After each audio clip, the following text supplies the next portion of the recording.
In this video, I will be solving the truncat problem of the string1 section. Here is the 5 seconds break for you to pause and attempt this problem on your own.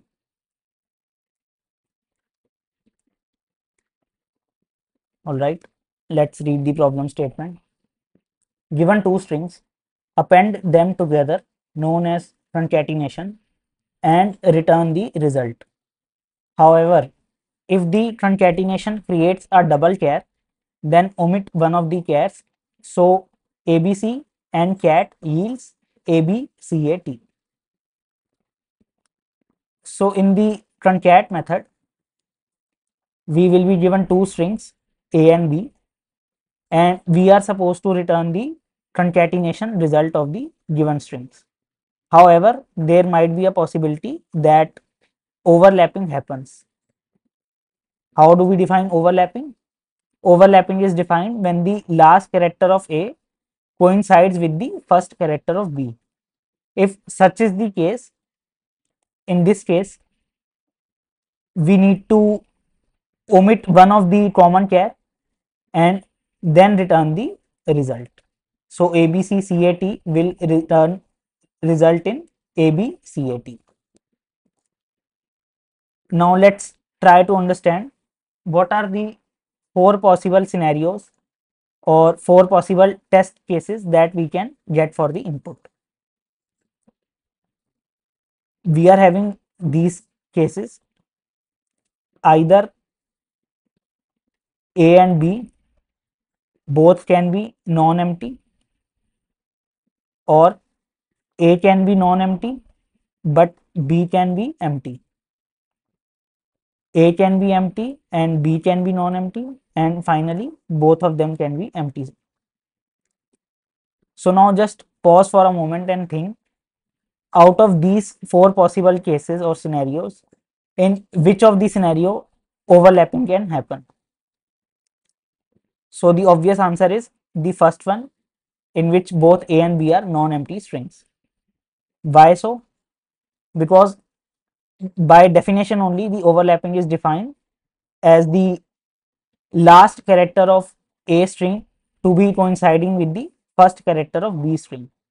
When either of A or B are non-empty, then there is no such concept of last character or first character by which we can match or by which we can test to overlapping to happen. That's why. So if we think, if we get any such kind of result or any such kind of input, here we can straight away return the result as A plus B, because there is no chance of overlapping to happen. Now let's shift our focus on the first scenario, in which both A and B are non-empty. If A is non-empty and B is also non-empty, in this case we need to check whether overlapping is happening or not, because it's not mandatory that when both of them are non-empty overlapping will happen. Like in this case, dog and cat do not have the same last character and first character, hence there is no overlapping. But ABC and CAT have the last and the first character same, hence overlapping is happening in this case. How can we check that? It's quite simple. So we can write a boolean, something like, does overlapping happen?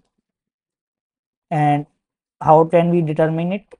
So for overlapping to happen, the last character of A or ALN minus 1 should be equal to first character of B, which is nothing but B dot substring from 0 till 1. So in this boolean we have stored the result, whether overlapping happens or not. In case overlapping happens, like ABC and CAT, how can we get the result, the final result?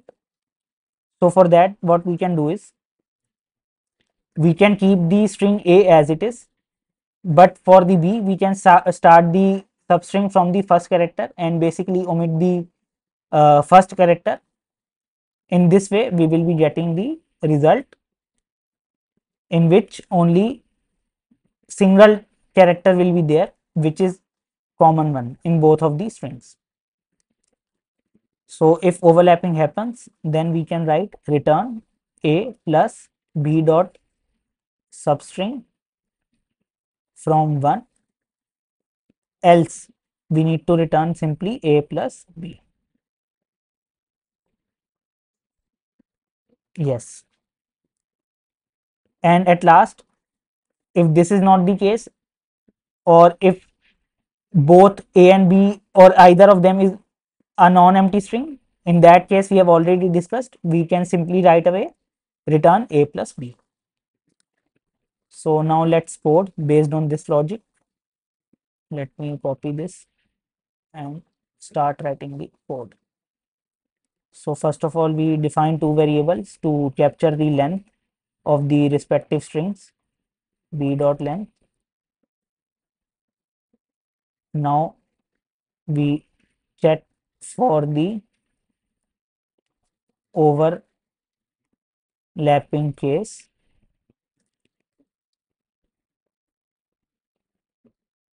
and in order to do that, yes, we write this. If both are non-empty, so we first of all check whether overlapping happens. If it does, then we just remove the first character from the b, and in case it does not happen, then we straight away return a plus b. And at the end also we need to write return a plus b to handle these three possible cases. So now let's try to run our test cases and verify the logic. All of them are passing. Now let me submit this code on the platform. Working fine. And push the code on GitHub.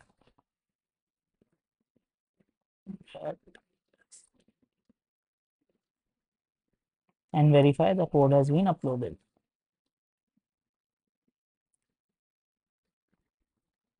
Done.